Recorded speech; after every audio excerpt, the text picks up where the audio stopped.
গ্রামবাসীদের অভিযোগ কোনো সরকারই শ্যাম্পুয়া হয়ে চেলাগাঙ্গের রাস্তাটির সংস্কারের কাজে হাত দেয়নি। সিপিএম, কংগ্রেস এবং মোদী সরকার কেউই এই রাস্তাটির সংস্কারের দিকে কোনো নজর নেই। ভোট আসলে পরে তখন রাজনৈতিক দলের প্রার্থীরা পানীয় জল, রাস্তা সহ সবকিছু বিষয়ে উন্নয়নের জোয়ার এনে দেবেন এই প্রতিশ্রুতি দিয়ে ভোট আদায় করে নেন, কিন্তু ক্ষমতায় বসে কোনো মন্ত্রী বিধায়ক এলাকায় পা রাখেন না। তাই কোনো উপায় না দেখে মঙ্গলবার সকাল থেকে যতনবাড়ি থেকে করবুক যাতায়াতের প্রধান সড়কে অবরোধে বসেছে গ্রামবাসীরা। একসময় এই রাস্তা দিয়ে অসংখ্য যানবাহন চলাচল করলেও বর্তমানে রাস্তার বেহাল দশার কারণে এই সড়কে যানবাহন চলাচল কার্যত লাটে উঠেছে। ফলে এলাকার মানুষ মহা বিড়ম্বনায় পড়েছেন। কয়েক হাজার মানুষের চলাচলের প্রাণ ভোমরা এই সড়ক সংস্কারে কোনো হেলদোল নেই সংশ্লিষ্ট দপ্তরের। স্বাভাবিকভাবেই ধৈর্যের বাঁধ ভেঙে এলাকাবাসীর ক্ষোভ এদিন তীব্র আকার ধারণ করেছে, যা রাস্তা অবরোধের চিত্র দেখলেই পরিষ্কার বোঝা যায়। সংবাদ মাধ্যমের সামনে এ বিষয়ে তীব্র ক্ষোভ উগরে দেন গ্রামবাসীরা। আজ অবধি কত সরকার, সিপিএম হোক বা কংগ্রেস হোক, তারপরে এই মোদী সরকার হোক, আমাদের এই সিম্বাদেরকে নগণ্য করে রাখে। সেই জন্য আমরা ভোটার সময় হচ্ছে আমাদের এখানে গিয়ে হাহাকার করতে থাকে যে কোনো সরকার, যে কোনো প্রার্থী এসে রাস্তাঘাট ওদেরকে দেখে তখন, পানীয় জলের জন্য ও তো দেখে তখন, কিন্তু ভোটার শেষ হওয়ার পর্যন্ত আর কোনো এখানে নেতা নেত্রী যাননি। এই কারণে আমরা গভীর দুঃখ, সেই গভীর দুঃখকে প্রকাশ করতে গেলে অনেকে খারাপ পেতে পারে, কিন্তু প্রকাশ যদি করতে না থাকেন তাহলে তো আমরা এভাবেই চলতেই। রাস্তাটির এতই ভগ্ন দশা যে মুমূর্ষু রোগীদের চিকিৎসার জন্য হাসপাতালে পর্যন্ত নেওয়া যায় না। দীর্ঘ 6 কিলোমিটারে সড়কের ওপর দাঁড়িয়ে রয়েছে বেশ কয়েকটি স্কুল। রাস্তার বেহাল দশার কারণে ছাত্রছাত্রী এবং শিক্ষকরা সময় মতো বিদ্যালয়ে পৌঁছাতে পারেনি। এলাকার প্রায় 4 থেকে 5 হাজার মানুষের দৈনন্দিন জীবনযাত্রার উপর নির্ভরশীল। সরকার এই এলাকার রাস্তাঘাট, পানীয় জল, শিক্ষা, স্বাস্থ্য সহ মানুষের জরুরি পরিষেবা নিয়ে সম্পূর্ণ উদাসীন। স্থানীয় জনপ্রতিনিধি এবং প্রশাসনের তরফে এই প্রত্যন্ত অঞ্চলের প্রতি কোনো নজর নেই।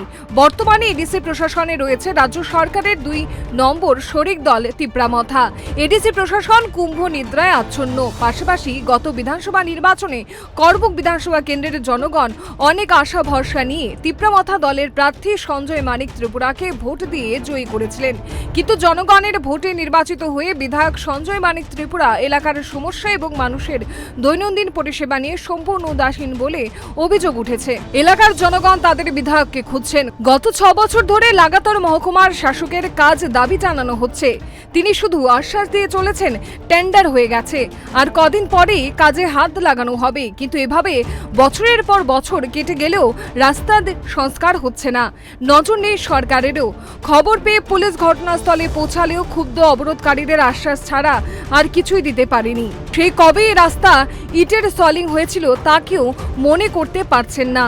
তারপর দীর্ঘ 6-7 বছরে রাস্তাটির সংস্কারের এক কোদাল মাটি উপড়েনি বলে গ্রামবাসীর অভিযোগ।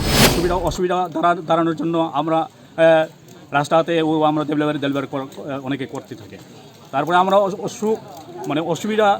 অসুস্থ হলে আমরা হসপিটালে পৌঁছতে পারি নাই। কারণ হচ্ছে আমাদের এই রাস্তা খারাপ জন্য, সেই জন্য আমরা রুট ব্লক করি। সরকার আমাদের এখানে আছে, আমাদের সামনে এখানে এসডিএম আছে, এসডিএম অফিস আছে। এখন আমাদের সিম্বা এলাকাতে পপুলেশন হচ্ছে প্রায় 3000-4000 মতন লোক পপুলেশন আছে। এখানে সরকার এখানে নজরে রাখেনি। সেই কারণে আমরা রুট ব্লক করতে থাকি। কারণ হচ্ছে এখানে সবাই তো যাতায়াত করতে হয় এই রাস্তা দিয়ে, মানে চলাফেরা করার মতন অসুবিধা। স্কুলে যেতে হোক, মাস্টাররাও তো, টিচাররাও তো টাইমের মতন বুঝতে পারেনি।